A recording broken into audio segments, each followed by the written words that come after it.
That's not going to help. First of all, let me do my thing. Okay, don't distract me. Welcome to Doctrine and Devotion, a podcast that explores Christian faith and practice from a Reformed Baptist perspective. My name is Joe Thorne. I'm the lead pastor of Redeemer Fellowship in St. Charles, Illinois. And I'm Jimmy Fowler, executive pastor at Redeemer Fellowship. And of course, it's going to help. No, it's not. Of course, it's going to help. It's not going to help. It's soothing. It's not going to settle your tummy. It's like this is like it's like a vaporizer. You know, like when I was a little kid, like in the 70s, in the 80s, my mom would put this tan colored plastic vaporizer, and then when I felt sick, and I don't know what it did, I don't know why it helped, but she would pump this mist into the room, and then it would make me feel better. That, and I would get like a 7-Up. So your tummy is off. Yes, my whole inners, like from like past my mouth and before the end, everything in between is messed up. I mean, you even said maybe we should bring a bucket. Yeah, well, every so often, yeah, you're smoking a cigar. Yeah, because it's my vaporizer. This is a help. I don't understand your rationale. Because listen, I got a Coke, I got a Diet Coke, and I got my cigar. And that's all you need to settle your tummy. Well, yeah, first of all, this is not like I'm eating like you French ate fries. Outdated, expired chili from a can last night. I did. I don't know if it was outdated, but that's a redundancy. Outdated and expired. Yeah. But no. I mean, it's outdated to eat chili in a can. Oh yeah, it is outdated. Yeah, that's true. But listen, I grew up like I like chili in a can. Sometimes I eat chili out of the can. I literally take off the top. And I just get a spoon and I eat it. Oh, Joey! I eat it with a cracker. Joey, what's the brand? Oh, it's okay. You know what Hormel chili is? Yes. This is the generic brand of Hormel. Oh, even worse. it's just Mel. It's just horror chili. Horrible chili. Horrible. Yeah, I am not feeling good, bro. I feel like I could at any moment throw up. But that's how committed we are to the podcast. Yeah. It don't matter. It don't matter. If we are here, we're doing it. We're doing it. And so, yeah. So I know how your night was. Yeah, my night was good. My night was good. You know what I did? I started watching. So Stranger Things is out. Okay. Right? Hey, everybody, don't be a spoiler. Okay, I already saw some of you knuckleheads saying things on social media that spoil it. It just came out that night. Don't start saying stuff. Yeah. Dummies. Give people a chance. Give it at least a week. Yeah. Give it a week. And after that, man, I'm not going to be mad. Anyways. Well, because you're the guy that's going to binge it. I will. Within 2 days. But here's the problem. This is the second half of this season 4 or whatever it is, right? And but the second half is only 2 episodes. And I thought it was going to be like 8 more episodes or something. It's only 2 episodes. Now, one episode is like 2.5 hours long. Oh, and wow. the other episode is like an hour or something. Wow. So, okay, so I'm going to watch, but I want to get prepped for it. I want to get ready. I want to get in the zone. So I didn't start watching that last night. Okay. Okay. So I started watching this Amazon show, The Terminal List. Ooh, how is that? Man, I'm telling you. Okay. Okay, first of all, you're not gonna be very happy by the end of the first episode. You're gonna be upset. But after that, it's on. All right. And I'm only 3 episodes in. I'll push through. Bro, No, you are not gonna have a good time at the end of the first episode. I have to tell you that I know, now. I appreciate you that. need to be prepped. Okay, yeah, You're going to be very upset. Okay. But then just get into it. And I'm 2 episodes in, 3 episodes in. I like it a lot. All right, so anyways, that's what I did. What about you? How was what did you do last? What was yesterday? Friday night. So I worked from home yesterday because we were getting the carpets cleaned at the office. So carpets cleaned at the office. I got to work from home, which I guess was a blessing. Oh. Because my kids have been acting a fool. Oh. And and really upsetting Michelle. Okay, so Dad was home during the day. Yeah. Mm-hmm. After you've been gone a little bit, too. I know. So I was like, all right, Michelle, just go do your thing. Get out of here. Just go. Go be by yourself. Get your back waxed, whatever she does. Whatever you got. Wait. No, what? No. I don't know what she does. No, not that. Okay, I wouldn't know.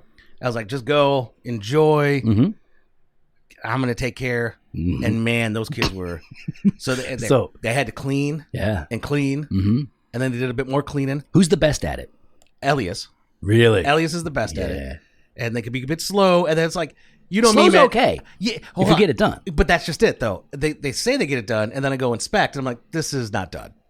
But you are the worst, bro. You run a whole company, like, and you step onto the line. You're the executive vice president of operations. Did I get your title right? Nah, just VP of operations.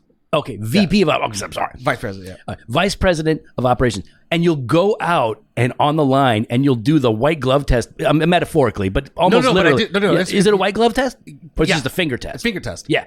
Oh yeah, no. Yeah. And they all know. So like Thursday is our end of the month cleanup. Your kids are so. And so I came out oppressed. to the line at like half hour before the shift ends, right? And I can already see. I walk out and Armando's like, "Oh no," like this, and I start walking around, and like I go into the production room, and the lady's like, "Oh no," and I just start walking. I go here, here, here, here, here, and they're all looking at me. I'm like, "Come on, guys, and I walk outside. Armando's like, "I took care of this back area." I was like, "Oh, you did? Oh, did you? You decided to speak up." Oh, okay, Armando. Let us check. And I start wiping. I start going through like we got drop. They're called electrical drops, right? Like so that they're hanging from the ceilings. Things are plugged in. So I grab that and I check the top. And he goes, "I knew you checked there." He did it. Oh, he did it. He did it. Oh, he got like the underside of the tape machine. He got it all good. All good. Because even I would not. He knows. He's like, I know where you check. If I'm turning something into you, even as an elder, yeah, I'm not about to say 100%. No, I'll be like, here you go. How's this? No. He was 100. Oh, he nice. was 100. Armando's the man. Armando was the man. He's so got that all name. nice. So the kids were learning what it means to be 100.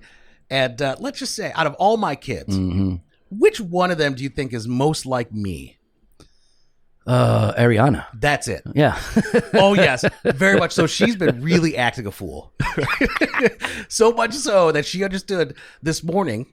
I hear someone downstairs and I'm like, okay, well, Ariana's like me. She likes to get up early, and she's up. All my kids, they're 10, 9, 8. They all know how to make their own breakfast. They Hey, know you got their name, their ages, right? That's good. Yeah. This is like the one time because at some point it's going to change. And Yeah, I they can't, get them mixed up. But so they know how to make themselves eggs and bacon. They know what to do, right? And all of a sudden she knocks on the door and she brought breakfast in bed, eggs, she made a juice. And then I come downstairs and there's 2 glasses of water laid out on the chairs that Michelle and I like to sit in with a plate of veggies in the middle for us. I was like, someone knew she messed up and just tried to she's like, I'm going to make today right. Okay. I'm going to make today right. Yeah. So it was very sweet of her. Restitution. Or bribery. I think she knew she had to soften us up. Okay. She was softening us up. And you know what? I'm like, well played. That's what I would do in that situation. She knows you because she is you. Exactly. I've done that to your mom as well. I've messed up. I've made her mad. And I'm like, let me get you breakfast in bed, baby. I got you. you. She do. Nothing wrong with that. Nothing wrong. Nothing wrong. It's as long as you see it as a part of making amends. Yeah. Right? Like I'm not gonna pretend I didn't mess up. Yeah. I'm gonna say no, I messed up. And now this is one of them. But then she went a little bit more. She made her brother's breakfast in bed. Oh. So yeah, she's definitely trying to garner some favor in the Fowler household today. Now, how did she mess up so bad though? That moved her to really a lot of it was disobedience and disrespect. Okay, so she is your daughter. Yeah. So you had to grow into leadership. You had to grow into responsibility. Exactly. You had to have all that beaten out of you in military school, all the bad stuff, and then you learned. Yeah. So no, she's definitely me. So when will she go to Marmion? She will not be going to Marmion. Oh, is it because it's only a boys' school? Yeah, that's right. Okay. Yeah. Is there a girl Marmion? There's Marmion? Mammy. I don't know. No, well, there's Rosary. Okay. But that's not military. Yeah. But it's an all-girls Catholic school in Aurora. No, that's not a good idea. Nah, I don't think so. Not for her or the school. Not for her or I don't think those nuns are really going to appreciate the Fowler difference that we could bring to the table. No, she could be a handful. She could be extremely sweet, but man, she's too much like me. Well, everybody gets into trouble. You got into trouble. I get into trouble. You know who else got into trouble recently? No. Gabby Hughes? Hughes. Gabriel Hughes, Pastor Gabe. Oh. So a lot of you guys aren't going to know who this guy is, but he's an associate pastor. It's not because he's irrelevant. I'm just saying he doesn't have a huge platform or something. That's why you might not know who Which he is. means he's irrelevant. And we only care about the big dogs. So Gabriel Hughes is Pastor Gabe, an associate pastor with Tom Buck at the church over in Texas. Yeah. And so he has been permanently banned from Twitter, which, by the way, that's not it's not the easiest. Well, I guess it is easy to do, but it's not the most common thing for Christians to get permanently banned. Usually you get a suspension. And then it's they definitely throttle us. You know what I think it is? I don't know if he's permanently banned. Maybe he got suspended and he has to take it down himself. Or something. Before he can come back on. But whatever it is, either way, homeboy is there's censorship. But he got censored hard. And so a lot of people are saying hey man, this Pastor Gabe, it's at Pastor_Gabe. he got banned from Twitter because he preached the gospel. And so I went and looked it up. And I don't think that's why. I think it's fair to say he hasn't been banned for preaching the gospel. Now, is the gospel in what he says? I think it is. Okay. But it wasn't specifically that. And I have a real problem with what he said. There's a question and an answer, and then there's an exhortation in his tweet. All right, so here, okay. Go for it. Question. What do abortion, adultery, bestiality, child sacrifice, homicide, homosexuality, idolatry, incest, and witchcraft have in common? Okay, good question to ask, right? Kind of what do you call it? It's a little, not sensational, but it's provocative, right? It's a good question. Okay. All right, answer. They all deserve the death penalty. All righty then. They all deserve the death penalty. The death penalty. And then his exhortation, turn from your sin to the Lord Jesus Christ and live. Okay. Yeah. So great exhortation. Great exhortation. Pastor Gabe, I know that's what you're going for. Yep. You want to get people to see the heinousness of sin. Correct. You want to get people to know, like, all sin deserves death. That's right. The wages of sin is death. Yeah, that we are all under the curse and condemnation of God because, whether we are idolaters or sexually immoral or whatever, we deserve condemnation. Yep, all of us. But that's not really what you said. He said they all deserve the death penalty. A couple of things here. Number one, they all deserve, present tense. What do they deserve today? The death penalty. Not condemnation from the Lord, not death as a consequence of sin in general, but execution as a consequence of their particular sins. They all deserve the death penalty. So either Pastor Gabe articulated this in the worst possible way, and it was just a bad framing of what he wanted to say, which is possible. However, I'm inclined to think that he might be more theonomic in his understanding. Maybe. So for Steve McCoy. Oh, yes. Please explain theonomy, or at least, you can't, Theonomy is... give us a basic, very general, broad brushstrokes. Okay. So everyone, he's not going deep into this. All right, let's go back to 1925, because a particular... I was like, wow, he's going a lot further than I just made that date up, too. Theonomy is generally the idea that the Old Testament judicial laws should be put in place in every country, in every culture. Now, how that works out, there's debate about that. But it's not uncommon for people to say, well, no, the death penalty should be instituted in many of these cases. And so, incest, homosexuality, homicide, child sacrifice. Okay, child sacrifice, death penalty today. Yeah, that's murder. I'm okay with that. I'm also okay with the death penalty if you can absolutely prove it beyond any shadow of a doubt. I think the way that we run things in our country is a little sus. But rape, you rape somebody, I'm okay in theory with the death penalty being the consequence of that. You raped somebody? Yeah, okay. So in theory. So but he basically says here, okay, so yeah, if you are an idolater, which means if you don't believe in Jesus Christ, you should be put to death. That's what it says. You deserve. He doesn't say you should be, but he says you deserve the death penalty, right? That you deserve to be executed for that crime. That's what it says. So if he just meant, the wages of sin is death, that's fine, but that's not what he says. So I think he got banned because this sounds like you're saying people that disagree with you should be put to death.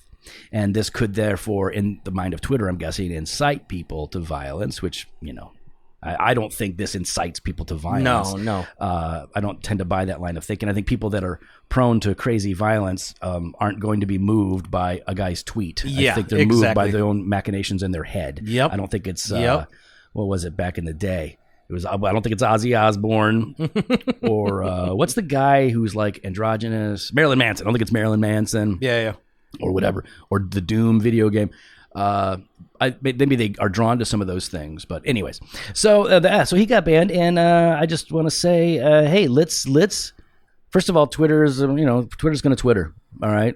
I'm still waiting to find out what's going to happen with Elon Musk. Like, that whole thing's kind of up in the air now, right? Yeah. I haven't been following, to be honest. So, hey, well, Twitter can be useful, but be careful. And just, like, let's be good with our words. Let's, like, be nuanced, And by nuanced, I just mean specific, right? Like, let's be careful and specific with what we're saying, because this was a poorly weeded tweet.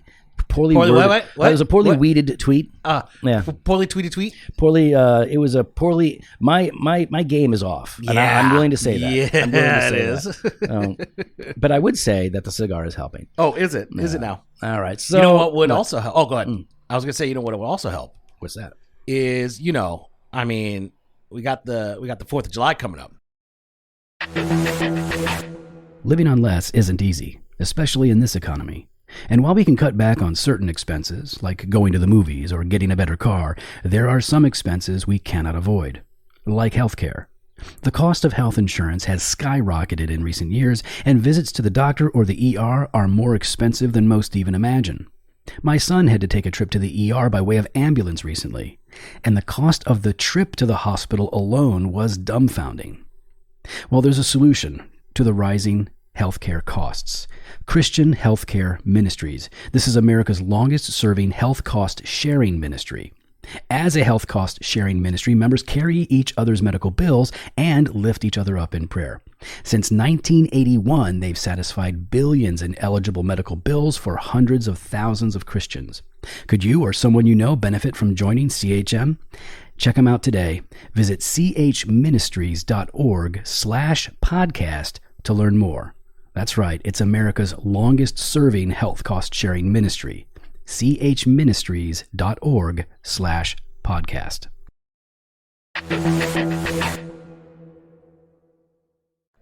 Ooh.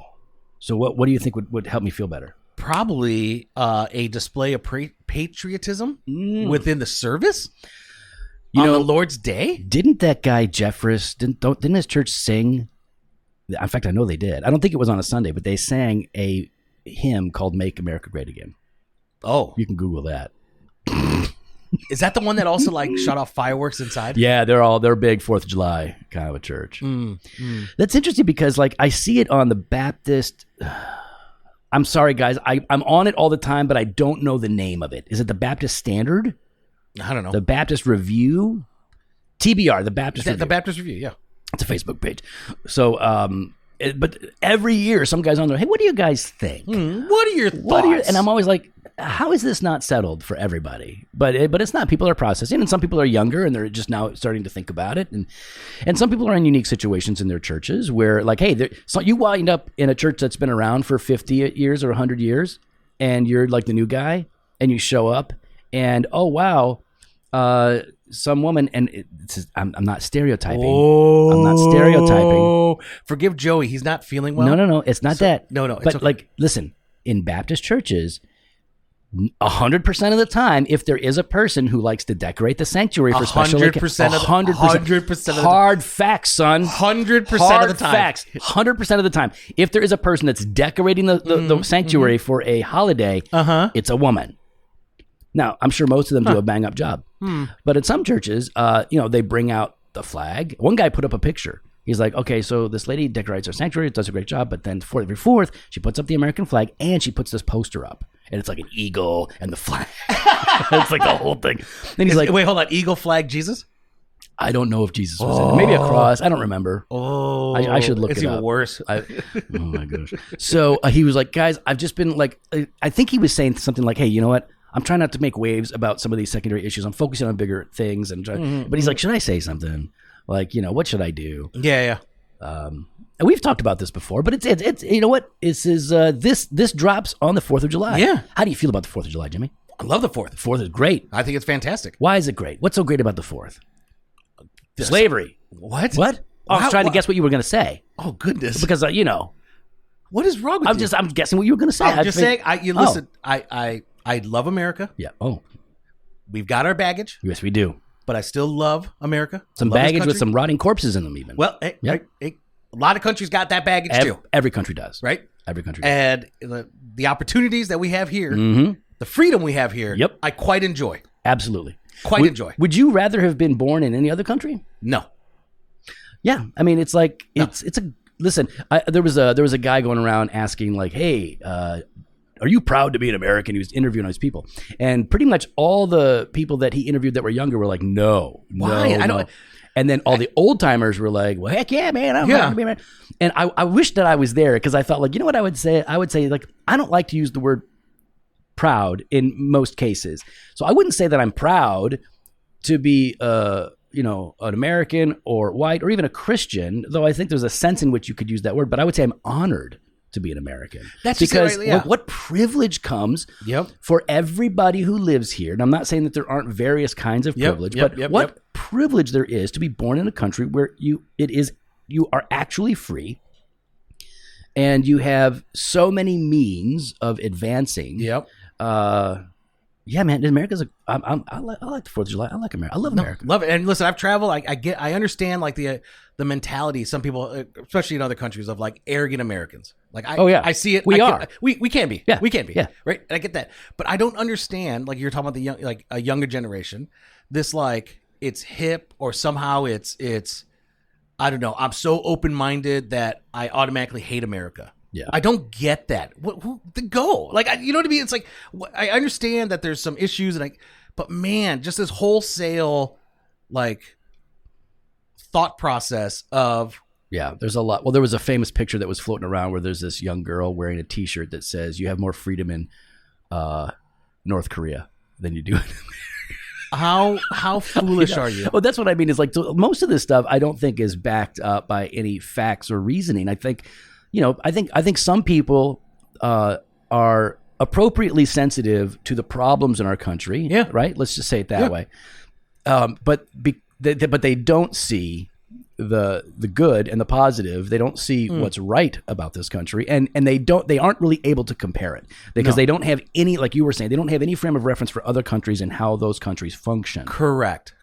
I mean, listen, I do like Canada. Love Canada. Right. I enjoy my time in Canada, family in Canada, love the Canucks. Meh. But you know what? When it's $55 for a case of beer because of all the taxes, I'm quite enjoying the U.S. at that point. So I'd ever tell you, so it's $55. That's Canadian, but nonetheless. For beer. Miller Lite. Just for cheap beer. And I was like, oh, maybe because it's imported. And then I'm like, check it out. No, it's on par. $55. Wow. $55. So we move back here. Right. Michelle goes to Costco, sees it for $15. Yeah. Starts buying How many cases did Michelle buy? Oh my gosh. She kept going back. She thought it was a sale. My garage was full. My garage was full of beer. And I couldn't tell her because I was like, I'm enjoying this. Like, this is a great moment. That's just what it costs here, babe. She was like one of those Russians that defected in the 80s and came to America. She was like, oh my, there's no more bread lines. This is great. What is going on here? Yeah, I think. And the milk is in a bottle, not a bag. Yeah. I never understood. Yeah, I know. Germany Germany kept all their milk in cartons on the shelf. When I went there, it was like, really? Okay. Yeah, the milk bag thing, I still don't. I just don't. I don't get it. I don't like it. I don't like just grab that, putting it in like your special holder. You got to cut the tip there, like side of it. No, whoop. Yeah. No, I don't. This is why we love America, and this is why we need to praise God for America. On the Sunday before the 4th, and why we need to sing the patriotic hymns. No. Listen, if you love America, why would you not celebrate it? Because I love Jesus more. Yeah, but you love Jesus because he gave you America. Yeah. So I'm going to praise Jesus for America, for who Jesus is and what he has done on the Lord's day. And what he's done is given us a city on a hill. For us, it's not complicated, guys. It really isn't. It's like, listen, we are pro-America. But 2/3 of the T-shirts that I wear are developed by veterans, and so some of the money that when you buy these T-shirts, it goes to support veterans, and they all have an American flag on the right sleeve. But no, I was just going to say, like, I love America. Jimmy loves America. We're grateful for it. We see the problems. We want to address them. Roe v. Wade getting overturned, that was a problem. And we've made one step, and it is only one step to eradicating abortion. Yep. It is one step, and it may be short-lived, guys. We'll see how this actually turns out. Yep. Because there's all kinds of ways they can get around this. But like that, so there are problems we've got to address. But I love America. But it's not complicated because we worship isn't about country. Mm-hmm. It is about, like you said, Jimmy, it is about God and gospel. It is about law and gospel. It is about God's word revealed to God's people. So that's what we focus on. And anything that could potentially distract us, for us, is just automatically out. You're itching to go somewhere. What are you going to say? No. I was going to ask, how many shirts do you have? How many T-shirts do I have? Shirts. I have 2 golf shirts. Uh-huh. I have a whole row of button-down shirts that don't fit me anymore. Yeah. So how many? I have no idea. If you were to hazard a guess.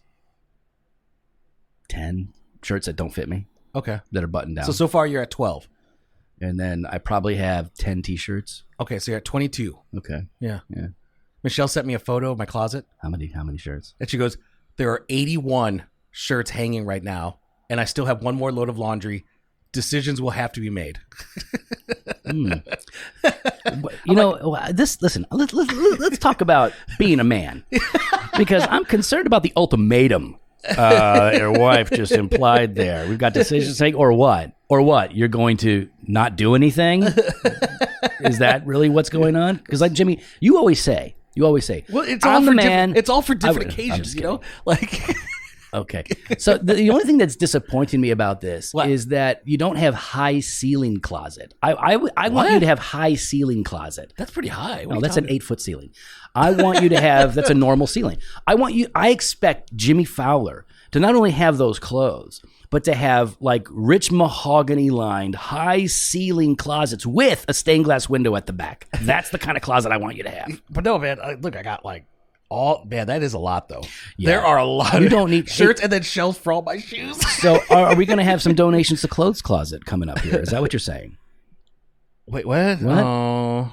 Hey, Jimmy, is it wrong to have an American flag in a church building? Is it wrong to have if you live in America, is it wrong to have? I don't think it's wrong. Is it wrong to have an American flag hanging in a sanctuary? Oh, I don't like it at all. Is it wrong? Is it objectively wrong to have an American flag hanging in an American church sanctuary? He's processing. I'm processing because for me, it's like I'm trying to tread that line of, is it just preferential for me because I think it's confusing? Yeah. And I think it's distracting. Yeah. And that maybe that's really anything that's distracting from worship to me needs to go. I'm the same way. It's like, okay, so like we could kind of parse it out and go, well, would it be wrong to have all the flags of countries that you have missionary support sent to in your sanctuary? That wouldn't be wrong, right? No, we're sending missionaries to those things, so it's just like so that America would have an American flag up there. It's a reminder of But I think it's confusing, and so yeah, I'm not down with it. So for us, it's just like, man, keep it simple, keep that space clean and focused, and keep that service clean and focused. And yeah, you don't have to sing about your country. You know what though? On Monday. Ooh. Party it up. Shoot off the fireworks. There you go down to Indiana. If you're in Chicago, go down to Indiana, get some fireworks, illegally bring them up, and then start setting them off. Or just go to the Wisconsin border. Yeah. Well, that's not my house, though. Oh, no, you're closer if you to go to Wisconsin. Not to my house. Oh, wait, you can get fireworks in Wisconsin? Yes. Okay. So I mean, I don't know. I never go north. I always go south. No, so usually like Greg and I will go north. Okay. And then there's a spot right across the border. Okay. Nice big warehouses and everything. How far? Far drive? 45 minutes, an hour. Okay. Well, the Indiana border has one about. Nah, it's more than that. Yeah. Okay. Good to know. Wisconsin. All right. My kids are like, hey, we go there. All righty. Let's see. Okay, we got one more thing. Oh, here you go. We got an email. The email is from a guy named Chris, and he says, "Hey, Joe and Jimmy, just listened to your SBC recap and appreciated your comments. I listen often to the pod, and overall, little dig there. What? Overall, can't you just always love and appreciate everything? Nope. And overall, appreciate your tone and biblical approach to the issues. I had a recommendation for a potential topic I would love to hear your take on. Is the Cooperative Baptist Network, CBN, an indication of a new fundamentalism? Right? Yes. Rising in the SBC. For context, between us, don't share. I can't say that stuff. But he says, okay, so in his experience overall, I look at what's going on in the SBC, that we are in a new fundamentalism, namely pastors who take areas where the Bible allows charitable disagreement, insisting that these are tests of fellowship. We saw this at the convention, he says. The attitude of, if you don't agree with me on a non-essential, you're not a faithful Christian kind of view. How can we combat this? So, yes, that we've talked about this. It is a kind of fundamentalism, a loose fundamentalism, where they are putting up harder lines of separation on secondary and third tier issues. They are, some people are saying, like, listen, if you don't hold to this view or this particular candidate, then you clearly are not a serious Christian. If you haven't, I've seen tweets. Beware of those people who haven't tweeted anything about Roe v. Wade. That tells you something about them. Well, I didn't tweet about it. What does that tell you about me? Yeah. Does it suggest that I haven't protested outside abortion clinics, that I haven't been insulted and spit upon while protesting, that I haven't been in the paper? Does it suggest that for these things? Does it suggest that we don't preach on true matters of scriptural importance when it relates to things like abortion or racism? Does it suggest? I mean, what does it suggest if I haven't tweeted something about it? That's just a silly thing to me. Absolutely. So I do think there is a form of fundamentalism in the SBC. I do think the Cooperative Baptist Network is a version of that, at least in some of what they do. And okay, so Jimmy, how do we combat? What do you think the SBC can be doing to push back against unnecessary division within the convention and encourage greater cooperation and unity? Well, I think we do need to kind of do a better job of laying out what makes us cooperate together. Yep. Right? Like, what are those essentials? Money. What are those essentials?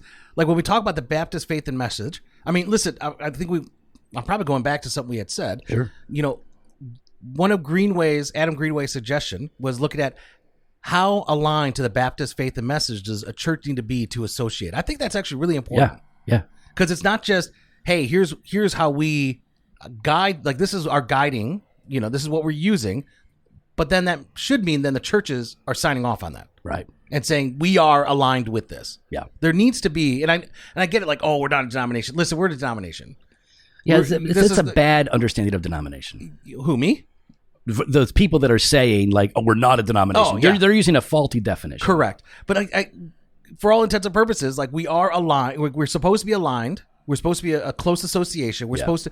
So I think we need to do a better job of clearly defining and then actually using that for who should be credentialed and who should not. Yeah. Yeah. I don't have a problem with saying, like, you have to affirm the Baptist faith and message. If you can't affirm it. But I think affirming is. That's not even what we're told now. Oh, you're not even told to affirm? No. Because I think it has to be like affirm and follow. Yeah. Well, again, it's like, and follow. I don't know if that would be the right word. Maybe it would be, but because let's just say, because follow, there's nothing to follow. It's a statement of faith. It's you believe it. You don't do it necessarily, or some of the things. But there is practice there are practices that are associated with that. Then, right? Yeah. So only qualified, gifted men are elders. Yes. Okay. Or pastors. Pastors. Sorry. Yeah. As pastors, we affirm that. But then what about a saddleback not following that? Right. Yeah. Follow, obey. So yeah, practice. Practice. However we're going to say it, it has to be, like, in other words, I don't think it has to be your church's statement of faith, but it has to, your church has to somehow formally agree with it. You have to express that. And how they do that, like, I'm totally open to us saying, like, if you want to be a part of the SBC, then you've got to go to the state level and they will be the ones to credential you. Yeah. Like, you'll have to, if you want to be a part of the state convention, then you go through that process. And some of the states will say, like, you have to affirm or whatever, you have to embrace the Baptist Faith and Message 2000. If you can't, you're not going to get in. Yeah. But you can sidestep that and still be a part of the SBC, and a lot of states don't require it. So I would rather them just say, like, no, you've got to, whatever the word is to say, like, you have to sign off on the BF&M. And if you have any kind of exception, then you're going to have to tell us what that is, and then we'll decide and then if that's okay. Then that will be decided if that's there at the state level. Yep. And then if you get to the convention level, and somebody goes, hey, listen, they've gone through the state and they've been accepted, but their exceptions are this and this, and we think that there needs to be something done, then you can deal with it at the convention level. Correct. Yeah. So I agree. That was my thought as well. Like, we need to be better confessionalists because people love throwing around that word, but they are not. The SBC is not confessional. Yeah. They're confessional insofar as we have a confession, but we don't use it. Yeah. Not really. No. Not really. We're confession in name only. I don't know. I was trying to think of like a rhino. I was trying to think some sort of thing like that, but I can't think of what. Well, it's like, but it's interesting because I was talking to Bart Barber, the president of the convention, and he said, yes, such a great interview. It was a really good interview. It was so amazing. It was like the first real interview that he did. Oh, goodness. He wanted to do it with us, but you were too busy gallivanting. No. I know whose fault it was. Oh, really? Yeah. Matt Hensley. Mm-hmm. Stinking Matt. You knew Matt. Yeah. Matt, listen, do better. Do better. And we know that you're the puppet master. We know that you're the real president. Okay, Matt? We know that Bart is just a pretty face up there because ain't nobody want to see your bearded mess. So, but Bart was saying like he's convinced, and Bart's a historian. Like Bart's not, some people don't know, like, oh, he's just some pastor of some church. He's a farmer. Like, no, he's a PhD in church history. He's been involved in theology, history, and denominational work for years. He's a really smart guy. And he was saying, hey, we're more aligned overall on the specifics of the Baptist faith message today than we were in 2000. He would say, like, in 2000, we had more churches that had females that had the title pastor in like lesser roles, though they weren't pastors like the pastor, but they had these lesser roles. He's like, today, like almost the entire convention, like the vast majority would just sign off on like, you have to be a man to be a pastor in this thing.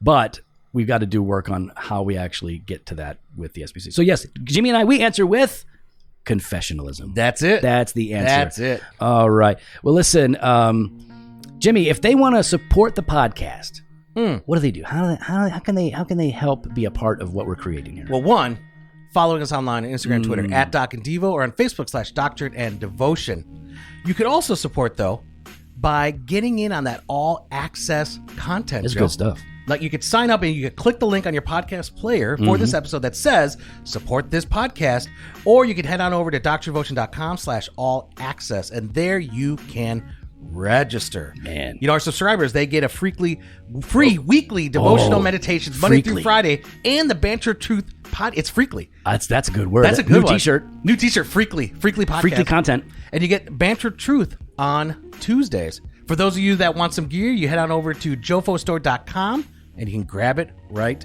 there.